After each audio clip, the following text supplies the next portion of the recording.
This channel does not promote any violent, harmful, or illegal activities. All content provided by this channel is meant for an educational purpose only. কোচবিহারের শহরাঞ্চলে তৃণমূলের vote কম, এটা অবশ্য শুধু কোচবিহার নয়, গোটা রাজ্যেই এই একই ছবি। কিন্তু কোচবিহারের অঙ্কটা কিছুদিন মানতে পারছেন না, জানেন তো উত্তরবঙ্গ উন্নয়ন মন্ত্রী।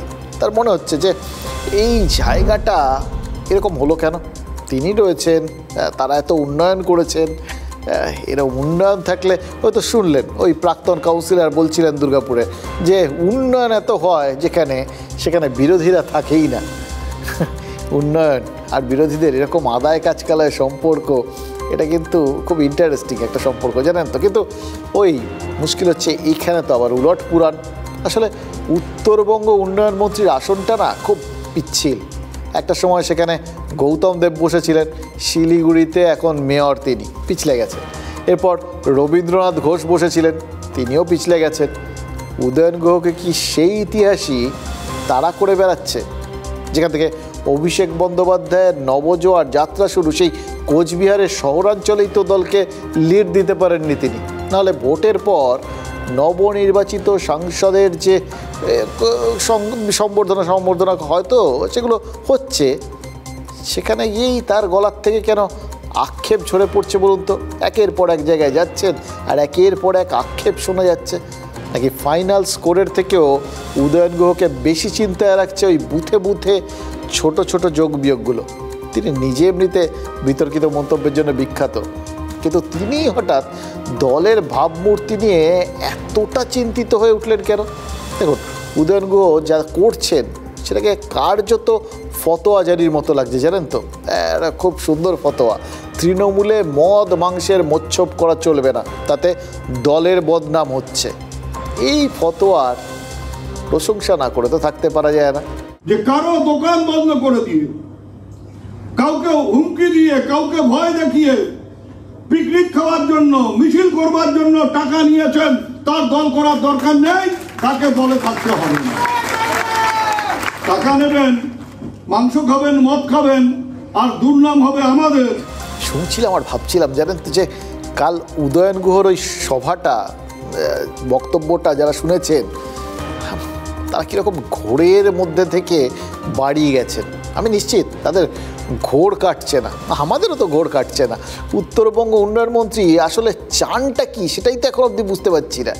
দেখুন, একদিকে তিনি দলের ভাবমূর্তি নিয়ে যে অতি সতর্ক, সেটা তো বুঝতেই পারছি, নইলে এরকম একটা দুর্দান্ত ডায়লগ দেন। অন্যদিকে তিনি দিনহাটার কয়েকজন কাউন্সিলরের বিরুদ্ধে রুষ্ট, কারণ তারা নাকি মানুষের চোখে ভালো থাকার জন্য ভোটের সময় চাপ দেননি, তাই দিনহাটা পুরসভা এলাকায় তৃণমূল পিছিয়ে পড়েছে।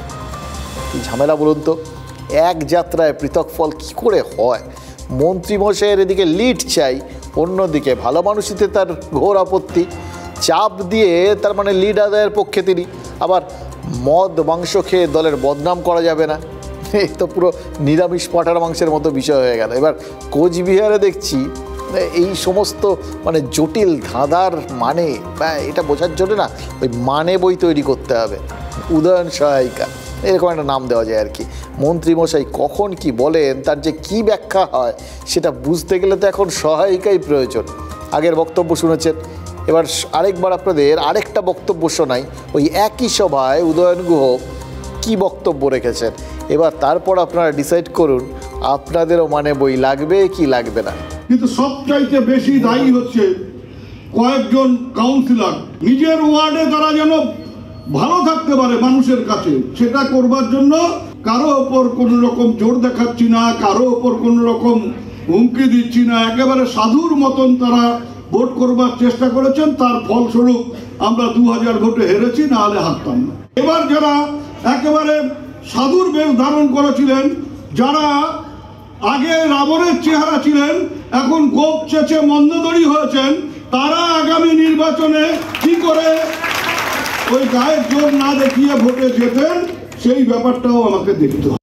উদয়ন গুহর মতো মানুষ, তাদের নিজস্ব কোনো বক্তব্য নেই।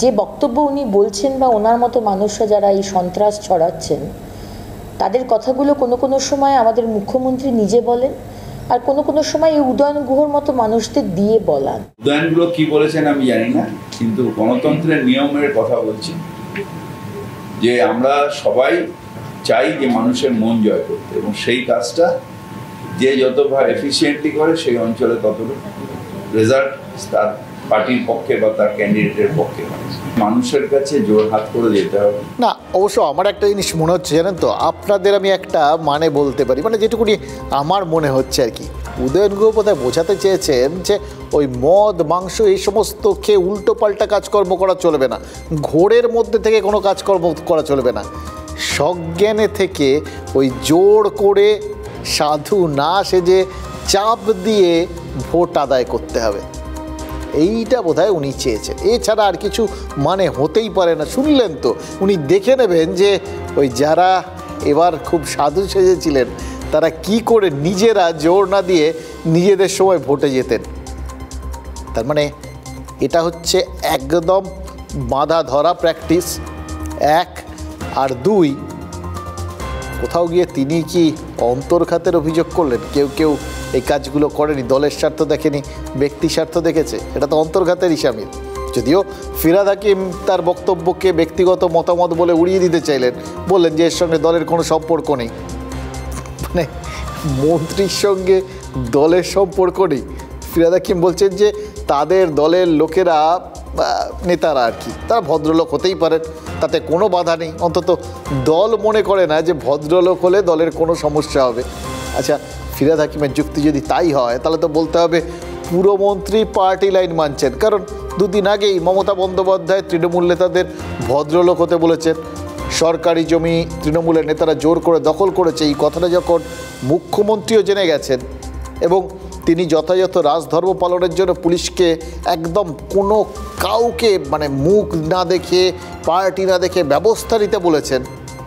সরকারি জমিতে যারা ওই মহর্ষি পাট্টা কায়েম করেছে তাদের গায়ে যে কোনো রকম, এমনকি ঘাস ফুলের ছাপ থাকলেও পুলিশ যাতে নির্ভয়ে এগোতে পারে তার জন্য যখন মুখ্যমন্ত্রী স্বয়ং সবুজ সংকেত দিয়েছেন, তখন তো ধরে নিতেই হবে একদম সেই লাইনেই ববি হাকিম বক্তব্য রেখেছেন। এবার সেক্ষেত্রে প্রশ্ন, তাহলে উদয়ন গুহ কোন লাইনে কথা বললেন? সোজা লাইনে না উল্টো কর্ড লাইনে? দেখুন, আমাদের ছোটোবেলায় মা বাবারা না স্যারেদের বলে দিতেন, কথা শুনছে না, পড়াশুনো করছে না, কোষে শাস্তি দিন, যা ইচ্ছে তাই করবেন, কিচ্ছু ভাববেন না যে আমরা শাস্তি দিয়েছেন বলে কিচ্ছু মনে করবো না। মমতা বন্দ্যোপাধ্যায় তিনি তৃণমূলের গার্জেন, তিনি পুলিশকেও শাসন করতে বলেছেন একদম আমাদের বাবা মায়েদের স্টাইলে, একদম কিচ্ছু দেখতে হবে না, অন্যায় করেছে শাস্তি দিন। আদরে যারা বাঁদর হয় শাসনে থাকলে তাদের তো ভদ্র হওয়ারই কথা, তাই না? কাজে মুখ্যমন্ত্রী নিশ্চয়ই এই জমি জমায় দখলদারি যারা চালাচ্ছে তাদের ভদ্রলোক হতে বলেছেন, মানুষ করতে চেয়েছেন। এবং তার মুখের কথা কষতে না কষতেই পুলিশও কিন্তু তা তামিল করতে শুরু করেছে। কলকাতা পুলিশের বড় কর্তারা নাকি একটা মিটিং করেছেন এবং সেই মিটিংয়ে ঠিক হয়েছে কি জানেন, বেআইনিভাবে জমি দখলের অভিযোগ পেলেই এফআইআর নেওয়া হবে। কোথায় কত বেআইনিভাবে জমি দখল হয়েছে বা বেআইনি দখলদার কোথায় কোথায় বসে রয়েছে তার তালিকা তৈরি করতে হবে এবং এই বিষয়টা একদম প্রত্যেকটা থানাকে এ ব্যাপারে ডেটাবেস তৈরি করে রাখতে হবে। এটা লালবাজার বলে দিয়েছে, মানে কোথায় কোথায় কারা বা মানে কেউ কেউ তারা না বলে সরকারি জমি দখল করেছেন তাদের নামধাম একেবারে রেডি করে রাখছে পুলিশ। ফিরহাদ হাকিম কি বলছেন জানেন? বলছেন সুপিরিয়রের ধমকে নাকি কাজ শুরু হয়ে গেছে। কাজে দেখছেন এতক্ষণ যা যা বুঝলাম তা ভুল বুঝিনি। মুখ্যমন্ত্রীকে বলতে হচ্ছে যে সরকারি সম্পত্তি সব দখল হয়ে যাচ্ছে, সব দখল তো মুখ্যমন্ত্রীর দলের লোকেরাই করছে, মানে মুখ্যমন্ত্রী নিজে দখল করিয়ে নিয়ে এখন প্রশাসকদের ওপর দায়িত্ব চাপাচ্ছেন। প্রশাসকরা যদি তাদের শিরদাঁড়া সিধে করে এর বিরুদ্ধে স্পষ্ট অবস্থান না নেন তাহলে তো প্রশাসন চলবে না, চলছেও না। আমি যখন নিজে কাজ করবো না তখন আমার সুপিরিয়র তো ধমক দেবে, সেটাই তো নরমাল। অনেকগুলো কাজ আমার মনে থাকে না, আপনাদের ধমক খাওয়ার পরে আমি কাজ করি। যদি না সর্বোচ্চ স্তরের অনুমোদন থাকে তাহলে কি এটা করা সম্ভব? আমি মনে করি না, বলা দরকার হয় না। ডেকে যিনি আছেন একজনকে বলে দিলেই হয় যে আমি চাই এটা বন্ধ হোক, যদি বন্ধ না হয় তার বিরুদ্ধে ব্যবস্থা নেওয়া হবে, তার বিরুদ্ধে ব্যবস্থা নেওয়ার ক্ষমতা তার আছে, কিন্তু পরিস্থিতির চাপে সে ব্যবস্থা নেওয়ার ক্ষমতা তিনি হারিয়ে ফেলেছেন।